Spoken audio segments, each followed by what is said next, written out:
Citizens, it's that time. You are officially in Alert Zone. Welcome to the Alert Zone TV. I'm the Wizard Uncle James. I would love for everybody out there to become an active citizen of Alert Zone. You can do that by hitting the subscribe button, hitting the bell so you can be notified when we drop fire content, giving the video a like, sharing. If you're 18 years of age or older and are able to be legally armed in America, practice your Second Amendment rights. It is not illegal under the Constitution. If you are 18 years of age or older and are able to be legally armed, you need one of these. As you guys can see, the boat carrier is open. It is empty. Just 1 second for YouTube. The D60 drone. My Bushmaster AR-15. Today I got the High Point 40 caliber, aka You Bet Your Life. It's empty. Got the Metro Arms Bob Cut. 1911 chambered in 45 ACP. Safe control direction is empty. And got the Llama Arms. It is empty for YouTube. Safe direction. Llama Arms Max 38 Super 1911. The 3 handguns actually have rounds in the mags. So, ladies, I want you to listen to this story, and then I'm going to give you guys and girls a commentary about something. Fair use. A Fort Worth woman who shot and killed a teenager she says was breaking into her rental home told us today how the incident has changed her life. Police have not filed charges for the shooting, and they plan to submit the case for a grand jury review. Aaliyah Wallace talked exclusively with Fox Sports' Sean Rapp, who joins us now live. Sean. Leah Wallace bought a gun to protect herself and her family, she tells me, after a rash of break-ins in her apartment. Those happened while she and her family were not at home. But on December 14th, twice that day, while she was home with her kids, someone tried to get in. I was cleaning my living room, sweeping my floor, and I heard her windows start going back up. So I went and I looked in the hallway, and I could see him standing at the window lifting it up, and I just shot. Gunshots that killed 14-year-old Devin Baker at the bedroom window of Aaliyah Wallace's 8-year-old daughter early morning, December 14th. It's bothering me that he was a kid. The incident happened not long after police left Wallace's home after responding to her 911 call about someone trying to break into her duplex. So I called him at 1:22 a.m.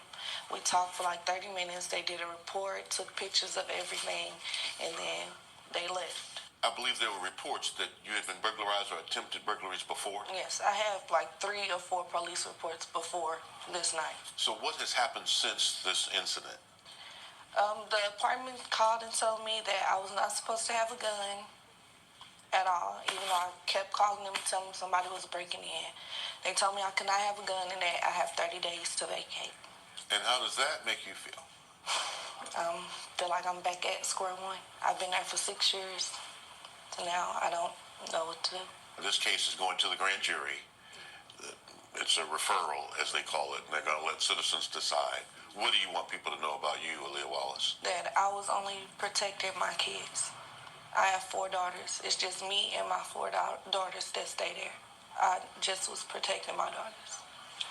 How do you feel about what happened? Devastated that he was 14. I hate that. I literally do, and I'm so sorry. But at that point, I had to think about my babies. I didn't know he was 14 when he was on the other side of that window. All I knew that somebody could come in here and hurt me or my kids. That's it. So now Wallace lived in federally subsidized housing. We're seeking clarity on whether she can be evicted. She's concerned that if she is convicted, it would be difficult to find new housing for her and her 4 girls. We called the apartment complex today. The manager there told us to call the corporate office. We did so. The corporate office said, get your information from the local apartment complex. No answers for our questions today. In my first year as a Ladies, if you're new to this channel, and gentlemen, but ladies, if you came over from the old channel, you know this was something I started there. And this new channel, I brought it over. I've been ringing the alarm about something just like this. About men and criminals seeing women as soft and equal targets. They're seeing y'all as more of a threat, and they're seeing y'all as more of targets. I want to think about this something. I want to say this. This woman had 4 children, which means there were 5 females in the house and not the covering of one man. Let that sink in for a minute. 5 females and not the covering of a man or a male in that house. Hold on. Sorry about that. As I was saying, there was no male in the house. I told you the criminals, because you're minding your business, don't mean they're minding theirs. Criminals are not brave, they're opportunists. Period, point blank. The whole goal is to victimize you and not have to pay the ultimate price. Think about this.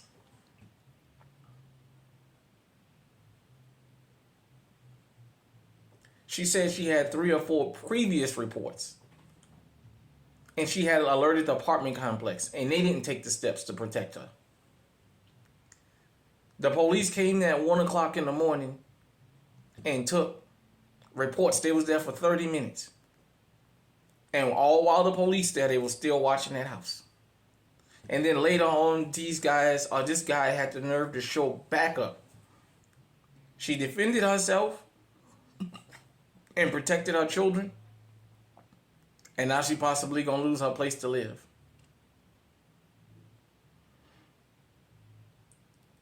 When I tell you, ladies, this equality stuff, this sticking your chest out about being single comes with a consequence. Now, because she was at that house minding her business, she had to kill a 14-year-old little kid, whom at 1 o'clock in the morning should have been his ass at home. Because it's not a coincidence that he came back later, because he had probably been in there a couple times before. And she got her something to protect herself. You notice they said she was in federal subsidized housing, which means Section 8. So they didn't want her to have a firearm to protect herself. The gist of this conversation is, you may think that you're minding your business and nobody shouldn't be fucking with you. But I keep telling you, that's not the way the streets work. For criminals, the less resistance, the better. The assumption was that lady didn't have a firearm in that house. They knew a man didn't live there. But the assumption was there was no firearm in there. Now, am I sorry that she had to delete a 14-year-old kid? I'm not. You know why? He ain't had no business trying to go up in there. Because in this day and age, you don't know what he had on him. I said this and I'm going to say it again. Ladies, practice your Second Amendment rights. These criminals see you as opportunists. They see you as soft targets. And they will be coming for you. Hit me in the comment section. Let me know what you think. Until next time, stay safe. Stay armed.